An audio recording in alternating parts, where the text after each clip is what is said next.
اعوذ باللہ من الشیطان الرجیم بسم اللہ الرحمن الرحیم۔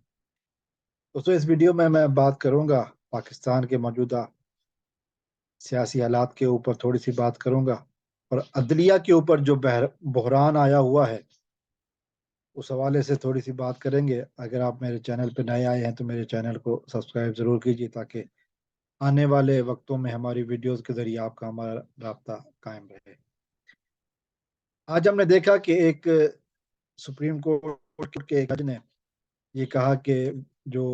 سماعت کر رہے ہیں الیکشن کی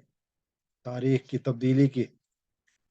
پنجاب اور کے پی کے میں، تو انہوں نے کہا کہ جی میں اس جج کا، اس بینچ کا حصہ نہیں ہوں، میں اس بینچ میں مزید خدمات سر انجام نہیں دے سکتا، یہ کہہ کر انہوں نے خود کو سماعت سے علیحدہ کر لیا۔ 5 نوکری بینک تک بظاہر ٹوٹ گیا، لیکن جو بعد میں اعلامیہ سامنے آیا اس کے مطابق کل انشاءاللہ سماعت ہوگی اور معزز جج جسٹس امین الدین یہ اس بینچ کا حصہ نہیں ہوں گے، لیکن سماعت پھر بھی ہوگی۔ اب یہ دیکھنا یہ ہے کہ جو سماعت ہے، اچھا اس کے دوران ایک اور بات بھی ہوئی ہے، جسٹس قاضی فائز عیسیٰ کے اوپر ایک ریفرنس تھا جو اس وقت کے وزیر اعظم عمران خان کی طرف سے دائر کیا گیا تھا، اس کو موجودہ وزیر اعظم نے یہ کہہ کر واپس لے لیا کہ یہ بددیانتی تھی۔ اور سوال یہ ہے کہ جو یہ ریفرنس واپس لیا گیا ہے، کیا یہ 1 سال کے بعد یاد آیا کہ یہ بددیانتی تھی؟ 1 سال ہو گیا ہے شہباز شریف صاحب کو حکومت سنبھالے ہوئے، تو اس کے بعد ان کو اب خیال آیا ہے، وہ بھی تب جب کہ ایک اہم سماعت زیر غور ہے۔ کہیں یہ اقدام عدلیہ کے اوپر شریف خاندان کے دباؤ کا ایک ذریعہ تو نہیں؟ سوچنے کی بات ہے کہ جیسا کہ ہم نے دیکھا کہ مختلف ادوار میں، خاص طور پر محترمہ مریم نواز کے فون سے ایسی ویڈیوز نکلتی ہیں کہ مختلف احباب کی غیر شائستہ ویڈیو ہوتی ہیں، اور میرے خیال میں یہ دنیا کی واحد بہن ہے جس کے بھائیوں کو پتہ ہے کہ ان کی بہن کے فون میں اس قسم کی ویڈیو، نازیبا ویڈیو ہیں۔ بہرحال یہ تو خیر ایک مسلم لیگ کے حوالے سے بات تھی، لیکن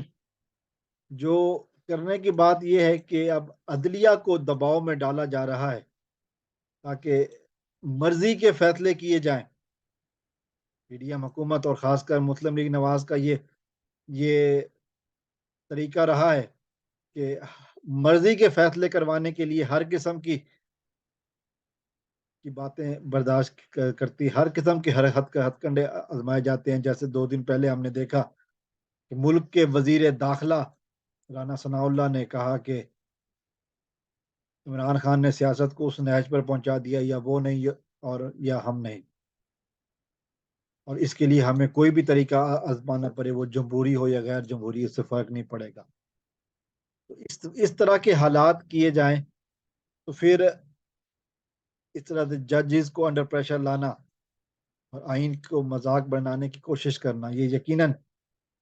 اس چیز کی طرف اشارہ ہے کہ حکومت پوری طرح سے عوام مخالف، آزادی اظہار کے مخالف، اور کسی بھی طرح عوام کے سامنے جانے سے کترا رہی۔ یقیناً سوچنے کی بات ہے کہ ایسا کیوں ہے؟ لاہور جسے مسلم لیگ نون کا قلعہ کہا جاتا تھا، آج وہاں پر جب عمران خان مشکلات اور حکومتی رکاوٹوں کے باوجود مینار پاکستان میں جلسہ کرتے ہیں تو پھر پتہ چلتا ہے کہ لاہور کا مزاج اب بدل چکا ہے۔ اللہ تعالیٰ سے دعا ہے کہ اللہ تعالیٰ پاکستان کے دشمنوں کو نیست و نابود فرمائے۔